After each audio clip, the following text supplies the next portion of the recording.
Comment ils vont? J'ai vraiment peur pour Ferrari avec ce qui est en train de se passer en ce moment. Une phrase, c'est ce qui a suffi pour mettre le feu aux poudres au sein de la Scuderia. Une punchline de John Elkann, le président du groupe, qui a mis Ferrari en lumière et vraiment pas de la meilleure des manières. Se guardiamo il resto non è all'altezza e sicuramente abbiamo dei piloti che è importante che si concentrino a guidare, che parlino meno. Il est important que nos pilotes se concentrent sur le pilotage et parlent moins. C'est une bombe nucléaire que vient de lancer John Elkann sur la place publique de la F1. En une phrase, il a rallumé toutes les tensions internes qu'on croyait éteintes. Et là, plein de questions émergent. Pourquoi est-ce qu'il dit ça maintenant? Quel impact sur le management et l'unification de l'équipe en vue de l'an prochain? Est-ce qu'on peut espérer que ce projet fonctionne et joue le titre en 2026? Toutes ces questions se posent. Parce qu'à quelques mois du plus grand changement de réglementation de l'histoire de la F1, ce genre de sortie publique, c'est tout sauf anodin. Dans cette vidéo, je vous explique ce qui se passe chez Ferrari et on va essayer de répondre à toutes ces questions. Allez, on en parle. Les gars, on vise 240 000 abonnés avant la fin de l'année. Il n'y a que vous qui pouvez nous aider à le faire. Alors si c'est pas fait, abonne-toi, laisse-nous un grand pouce levé et profite de la vidéo. Merci à tous ceux qui l'ont déjà fait, ça fait super plaisir. Il y a un truc dont je vous ai pas parlé depuis longtemps, c'est Slick Collections. Et je vais pas vous mentir, ça faisait longtemps que j'attendais ce moment. Pour ceux qui savent pas, Slick Collections, c'est la marque de vêtements que j'ai lancée depuis 2 ans pour les fans de sport auto. Le merch de F1 c'est cool mais c'est cher et c'est pas forcément évident de se balader avec dans la rue. Du coup, on a créé Slick Collections. Ça vous a plu? Et là on arrive avec une toute nouvelle vibe. Des collections toutes nouvelles qui, je vous le dis direct, n'ont plus rien à voir avec ce qu'on faisait avant. On a pris le temps de vous écouter, on a bossé pendant des mois pour proposer des vêtements qu'on kiffe vraiment. On a repensé les designs, les coupes, les matières, et on est trop fiers du résultat. Il y a 5 nouveaux modèles qu'on sort aujourd'hui, donc Race Day, Box Box, Hammer Time, Simply Lovely, et cette petite collection originale. On les a en t-shirt blanc et en t-shirt noir, en hoodie noir. Ils sont disponibles dans toutes les tailles. On est encore sur de la maxi qualité. J'ai vraiment hâte d'avoir vos retours là-dessus. C'est plus mature, plus affirmé, mais toujours avec cette touche qu'on voulait dès le départ. Des vêtements qu'on porterait vraiment tous les jours, pas uniquement sur un circuit. La période de Noël arrive à grands pas. Perso, j'ai déjà mes cadeaux. En tout cas, si t'as un pote qui est fan de sport auto, ton père, ta sœur, il y a moyen que ce soit des idées sympas pour les cadeaux de Noël. Je précise aussi que les coupes sont mixtes. Et on a une super offre pour le Black Friday. Pour 2 produits achetés, vous aurez 20% sur le deuxième. L'offre est valable jusqu'au 30 novembre 2025. On espère que vous kifferez autant que nous.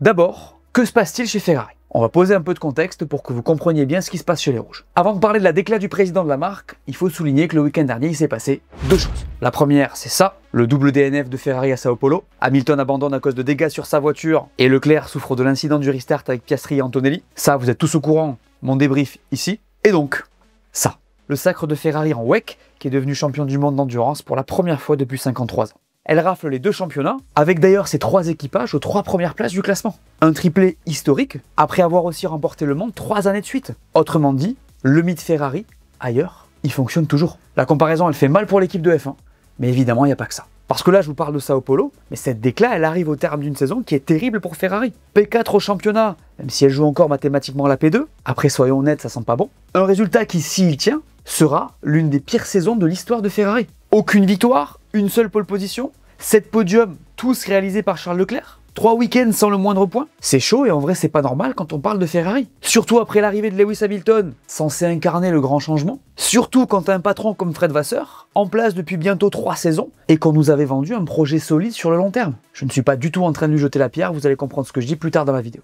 Et pourtant, on a encore une équipe qui cherche son équilibre, qui a perdu Enrico Cardile, l'homme derrière la conception de cette voiture. Loïc Serra qui a pris sa suite et dans sa première année avec l'équipe et a récupéré cette voiture qui n'est pas la sienne. Une SF25 qui donc paradoxalement a énormément évolué puisque près de 99% des pièces sont nouvelles par rapport à 2024, vous le savez. On avait beaucoup d'espoir sur cette saison puisque vous le savez, l'équipe joue le championnat l'an dernier jusqu'au dernier Grand Prix. Mais ça ne fonctionne pas du tout. Et c'est un gros problème. Bref, c'est une période de transition totale et ça se voit. Donc évidemment, il y a une grosse dichotomie entre ce qu'on voit en endurance, donc une équipe soudée et victorieuse exemplaire, et ce à quoi on assiste en F1. Une équipe en doute, sous pression, et qui encaisse les coups. Et justement, parlons-en de ces coups. Parce que maintenant, la déclat entière de John Elkann. Il Brasile è stata una grande delusione e se guardiamo il campionato di Formula 1 possiamo dire che da una parte abbiamo i nostri meccanici che stanno di fatto vincendo il campionato con le prestazioni che hanno fatto, con le tutto quello che è stato fatto sui pit stop. Se guardiamo i nostri ingegneri non c'è dubbio che la macchina è migliorata, se guardiamo il resto non è all'altezza. Sicuramente abbiamo dei piloti che è importante che si concentrino a guidare, che parlino meno e che abbiamo davanti a noi ancora delle gare importanti e non è impossibile ottenere il secondo posto. E questo è l'invito più importante che dal Bahrain, è proprio la dimostrazione di quando la Ferrari è una squadra, noi vinciamo. Je vous l'ai dit, ça pique. Et donc vous l'aurez compris, il compare clairement la situation du WEC à celle de la F1. Il met le doigt sur le mot équipe. Un mot qui aujourd'hui veut tout dire et plus forcément grand chose à Maranello. John Elkann dit que Ferrari doit être une équipe, qu'il faut retrouver l'unité. Mais quelle unité exactement? Parce que Fred Vasseur, lui, il passe sa vie à la préserver, cette unité. C'est son mantra depuis qu'il a repris les commandes. On reste calme, on avance ensemble, on reconstruit sur le long terme. Sauf que voilà, à Maranello, le mot calme ne semble pas exister. Les pilotes critiquent la voiture, la presse italienne s'enflamme à chaque débrief, les rumeurs de départ de Vasseur refont surface, et maintenant le président lui-même allume publiquement ses pilotes. Pas très unificateur tout ça. Et cette décla, elle résume parfaitement le paradoxe Ferrari 2025. On veut une équipe rationnelle, lisse, sans émotion. On aligne deux des pilotes les plus bruts et les plus émotifs du plateau, Leclerc et Hamilton, et on les critique quand ils parlent. Les gars, quand ça marche pas, ils le disent, pas pour créer du chaos, mais parce qu'ils vivent ça à fond, parce qu'ils veulent que ça marche. Cette année, on les a souvent entendus. Leclerc frustré après les qualifs, Hamilton cache sur le comportement de la voiture. Entre vous et moi, même si j'avoue que tout au long de la saison, ça fait beaucoup, c'est pas forcément dramatique et le problème pour moi, il vient pas de là. Alors c'est vrai que c'est chiant. Fred Vasseur, à plusieurs reprises, il a dû éteindre l'incendie. Relativement toujours avec la même phrase. Les pilotes sortent de la voiture, ils parlent à chaud, on en discute, tout est réglé. C'est sa façon à lui de protéger le groupe, d'éviter que ça parte en crise médiatique. Le truc c'est que là, quand c'est le boss qui s'en mêle, c'est impossible de minimiser. Parce que là, la critique, elle vient d'en haut. C'est plus un commentaire à chaud, c'est un message délibéré, réfléchi, envoyé depuis le sommet. En vrai, c'est un bruit politique qui pollue le sportif. Je vois pas comment ça peut aider Vasseur. Ferrari dit avoir une équipe unie, mais les gars, quand un président vise publiquement ses pilotes, j'ai l'impression qu'il détruit exactement ce que son team principal essaie de construire depuis des années. En plus, ça arrive dans un contexte qui est déjà explosif. Les rumeurs Horner, la fragilisation de Fred Vasseur en interne, et puis il y a les critiques. Sur le recrutement de Lewis, jugé prématuré, sur le rapport résultat-investissement, sur le fait que malgré une voiture presque intégralement nouvelle, les résultats ne suivent pas. Tout ça, même si c'est justifié, ça met une pression énorme sur Vasseur, alors même qu'il essaie juste de tenir le navire. En fait, c'est le paradoxe Ferrari. Tu veux bâtir dans la durée, mais on t'enlève la stabilité avant même que ça prenne forme. Fred Vasseur l'a dit récemment, on est en train de bâtir les choses, 2025 c'est une année de transition. Et il a raison, parce que pour construire une équipe qui gagne, il faut du temps. Le problème, c'est qu'à Maranello, j'ai l'impression que le temps, on ne le laisse jamais à personne. Et au fond, c'est peut-être ça le vrai problème. Parce que quand la direction commence à donner des leçons à ses pilotes ou à son équipe de course, on retombe dans les vieux démons de Ferrari. Ce film, on l'a déjà vu, et il finit jamais très bien. Il n'existe aucune équipe plus politique que Ferrari, ni plus soumise à la pression permanente, et ça rend les choses vraiment compliquées pour l'équipe de course. Les plus belles années de Ferrari, donc l'ère Schumacher, elles sont venues quand Jean-Todt et Ross Brawn ont réussi à construire un bouclier autour de l'équipe de course. Un mur entre la piste, le reste du management et l'extérieur. Et c'est ce bouclier qui a permis à Ferrari de gagner. Le problème, c'est que pour le moment, la Scuderia d'aujourd'hui semble ne pas parvenir à recréer cette protection. Chaque crise devient publique, chaque mot devient politique. Et forcément, tout le monde finit par tirer dans des directions différentes. Alors oui, Elkann cite le WEC comme un exemple de Ferrari uni, mais bon, les deux sports sont complètement différents. Si la F1 avait aussi un système de balance de performance, peut-être qu'ils gagneraient aussi plus souvent. Et je dis pas que Ferrari gagne uniquement grâce à ça, loin de là, ils méritent leur titre. Mais je pense qu'il faut souligner ce genre de choses quand on fait des critiques comme ça. D'ailleurs, je vous explique la balance de performance dans cette vidéo, allez voir, c'est intéressant. Et les pilotes dans tout ça?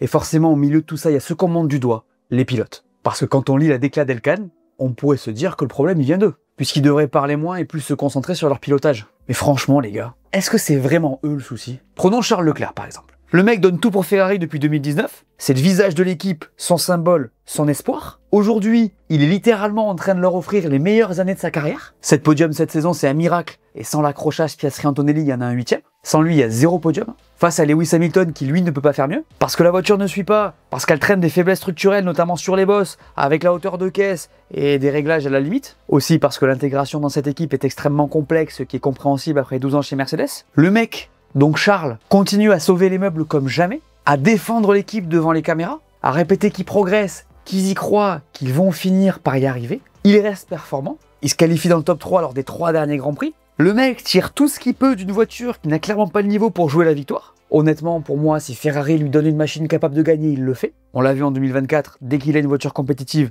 il la met devant. Et au lieu de le remercier, on lui dit de moins parler. Entre vous et moi, je suis pas sûr que ce soit l'idée du siècle. Parce qu'on parle quand même du mec qui porte l'équipe depuis des années, souvent tout seul, sans jamais lâcher. À force, il va finir par se demander si ça vaut encore le coup. Quand t'as donné 6 ans de ta vie à une écurie qui ne t'a presque jamais offert une voiture capable de jouer un titre, tu te dis peut-être que t'as besoin d'un nouveau défi. Surtout quand ton président te reproche indirectement de trop t'exprimer. Et c'est là que le danger commence. Parce que cette phrase d'Elkann, elle a pu être prise comme un message personnel. Et quand un pilote du calibre de Leclerc commence à douter, c'est toute une écurie qui tremble. Les gars, Ferrari n'a pas beaucoup de certitude aujourd'hui, mais Charles en est une. pourtant c'est lui qu'on remet en question. Pas les 17 ans sans titre, pas les saisons ratées une fois sur deux, pas les promesses non tenues. Non. Le problème c'est lui. Gros risque quand même de critiquer le seul mec qui tient la baraque. Et de l'autre côté, il y a Lewis. Le plus grand pilote de sa génération, arrivé pour incarner la renaissance Ferrari, mais qui pour l'instant subit plus qu'il ne brille. Et la question c'est, comment tu le juges? Est-ce qu'on peut vraiment évaluer Hamilton sur cette saison avec cette voiture? Pas sûr. Parce qu'entre les problèmes de feeling, les réglages qu'on refuse de lui accorder, et les échos du paddock qui disent que certains ingénieurs ne sont pas fans de ses demandes, il a aussi l'air de se battre contre son propre garage. Alors je ne le dédouane pas à 100%, mais ça serait pas la première fois que ça arriverait à Maranello. À l'époque, Sébastien Vettel s'était plaint de ne pas être écouté sur le développement de la voiture. On sait comment ça s'est fini. Écouter les pilotes, souvent, c'est pas un signe de faiblesse. Et quand t'as un mec comme Lewis Hamilton, 7 fois champion du monde, c'est peut-être même recommandé. Ce qui est frappant aussi, c'est la manière dont les pilotes ont répondu. Pas de communiqué, pas d'interview, juste une story Instagram, chacun de leur côté. Charles, sobre, avec une photo de lui dans la voiture et un simple « on continue à travailler ». Lewis, plus symbolique, avec une citation sur le fait de rester concentré sur l'essentiel. Aucun mot contre Ferrari, aucun mot contre Elkann, là-dessus normal et heureusement, mais entre les lignes, il y a quand même un petit silence qui en dit long. Parce qu'ils savent très bien que répondre frontalement, ça n'a pas de sens. Moi, je ressens quand même un truc en mode, on a compris le message, mais c'est pas à nous de réparer ce qui ne va pas. Et c'est là tout le paradoxe. Parce que si Leclerc et Hamilton, deux pilotes quand même incroyables, te disent que quelque chose ne va pas, c'est peut-être que c'est le cas. Ferrari manque d'unité, dit John Elkann, mais avec ce genre de déclin, on fait tout sauf rassembler. Et c'est là qu'on voit à quel point Fred Vasseur a un job impossible. Depuis 2 ans, il essaie de ramener stabilité, confiance, méthode, et honnêtement, ça prend du temps. Parce que construire ou reconstruire une équipe de F1, ça prend pas des semaines. On a vu la même chose chez Mercedes, McLaren ou même Red Bull à l'époque. Avant de devenir ou redevenir des machines à gagner, ces équipes ont traversé des difficultés. La différence, c'est qu'on les a laissés travailler. Ferrari, c'est différent. Chez les Rouges, tout est politique, tout est public, et tout va trop vite. Cardilet est parti, Loïc Serra vient d'arriver, je l'ai dit, la voiture a évolué à 99%, c'était un choix courageux mais presque forcé, et pourtant, on ne laisse même pas à tout ça le temps de prendre forme. On l'oublie et je le répète, en 2024, Ferrari avait réussi à revenir dans le match, à gagner des courses, à montrer qu'elle pouvait y arriver. C'était encourageant, et cette année, ça devait être une étape de transition. Le problème, c'est qu'à Maranello, j'ai l'impression que la patience n'existe pas. Ce qui est dommage parce qu'on sent que le travail de fond, il est là. Leclerc se qualifie régulièrement dans le top 3, Lewis apporte de l'expérience, l'équipe technique progresse lentement mais sûrement, même si ça se voit pas forcément que ça fait comme ça. On nous a dit très tôt qu'on visait 2026, et moi j'y ai cru, mais tout ça est noyé par la communication et la presse. Les gars, faire une sortie publique comme celle d'Elkann là, c'est un peu comme mettre le feu dans un atelier déjà rempli d'essence. Le timing est mauvais, le message est mal calibré, et surtout il dessert tout le monde. Même les mécanos, même les ingénieurs qu'il voulait féliciter. Parce qu'en opposant certains départements aux pilotes, il crée exactement ce qu'il prétend vouloir éviter, une fracture. Et surtout, ça donne un peu l'impression d'une déconnexion de la réalité sportive. On parle d'unité, mais on critique publiquement ceux qui tiennent le volant. On parle de progrès, alors que le problème principal, c'est que Ferrari a progressé moins vite que les autres, et en F1, progresser moins vite que les autres, c'est reculer. Et le fond du problème, il est là. Ferrari a encore des lacunes de conception, notamment sur la gestion de la hauteur de caisse et de l'appui. On entend toujours parler de lift and coast pour éviter que la voiture s'écrase au freinage. Aujourd'hui, c'est devenu une routine. Mais là, c'est pas vraiment du progrès. Le progrès, c'est quand tu identifies le problème et que tu le règles. Aujourd'hui, c'est pas encore le cas. Donc reprocher aux pilotes de se plaindre quand ils subissent les conséquences de ça, je trouve que c'est un peu injuste. Parce que c'est ni Leclerc ni Hamilton qui ont dessiné la voiture. Et quand tu laisses aux pilotes assumer publiquement les failles techniques d'une équipe, faut pas s'étonner qu'ils finissent par parler. En vérité, si on veut qu'ils se taisent, il faut leur donner une voiture capable de gagner. Il y aura plus rien à dire. Et puis au-delà de ça, il y a le symbole. Quand le patron d'une marque mythique choisit ce moment-là, donc après un double abandon pour pointer du doigt ses pilotes, surtout quand les deux se font percuter, c'est pas seulement maladroit, c'est risqué. Parce qu'en vrai, une fois que tu dis un truc comme ça, tu ne peux pas vraiment revenir en arrière. C'est dit, c'est public, c'est gravé. Et ça restera dans toutes les conférences de presse, dans toutes les questions, jusqu'à la fin de la saison. Pas très unificateur, effectivement. Et puis maintenant, tout le monde regarde vers 2026. Ce sera le plus gros changement de réglementation de l'histoire de la F1, avec un nouveau moteur, une nouvelle aéro, un nouveau châssis, donc une redistribution totale des cartes. Et c'est une opportunité énorme pour Ferrari. Peut-être la plus grosse depuis 20 ans d'ailleurs. Parce que tout le monde repart presque de zéro. Au moment où on se parle, tout est encore possible, mais pour en profiter, il faut une chose, la clarté. Une équipe soudée, concentrée, qui tire dans la même direction. C'est pour ça que cette déclaration d'Elkann tombe si mal. Parce qu'à un moment où Ferrari devrait respirer, se regrouper et préparer l'avenir, elle renvoie l'image d'une équipe divisée, nerveuse, pas en odeur de sainteté. C'est dommage parce que le potentiel il est là. Là, que ce soit pour les pilotes, le management ou le très haut management, pour moi, même si je suis pas forcément spécialiste, la communication ça aurait dû être, on dit rien, on fait notre truc de notre côté, on se concentre sur 2026, on parle à la fin de la saison prochaine. Parce que le potentiel, il est là. Les ingénieurs, l'expérience, le budget, les pilotes. Ferrari a tout pour revenir au sommet. Il faut juste arrêter de tirer sur ceux qui portent encore le projet. J'ai pas l'impression qu'on entende les mêmes choses chez Mercedes, McLaren, Red Bull ou même Aston Martin. Et puis soyons clairs, en F1, la perf efface tout. Si Ferrari retrouve de la vitesse en 2026, si Leclerc ou Hamilton se battent pour la victoire, ou même le championnat, tout ce qu'on vient de dire, tout ce bruit médiatique sera oublié. Mais pour ça, il faut laisser l'équipe travailler. Là, le moment, c'est pas de chercher des coupables, c'est de se concentrer, de fermer la porte de l'usine, de bosser, de préparer 2026 comme si c'était la dernière chance, et puis on reparlera à la fin de l'année prochaine, quand la piste, elle, aura enfin eu la parole. Vous pensez qu'ils peuvent être devant l'an prochain, vous? Voilà, merci à tous de m'avoir écouté, j'espère que cette vidéo vous a plu, laissez-moi un pouce bleu, dites-moi en commentaire ce que vous pensez de tout ça. N'oubliez pas d'aller voir mes dernières vidéos que vous n'auriez pas vues, dites-moi tout, et on s'abonne. Allez, ciao!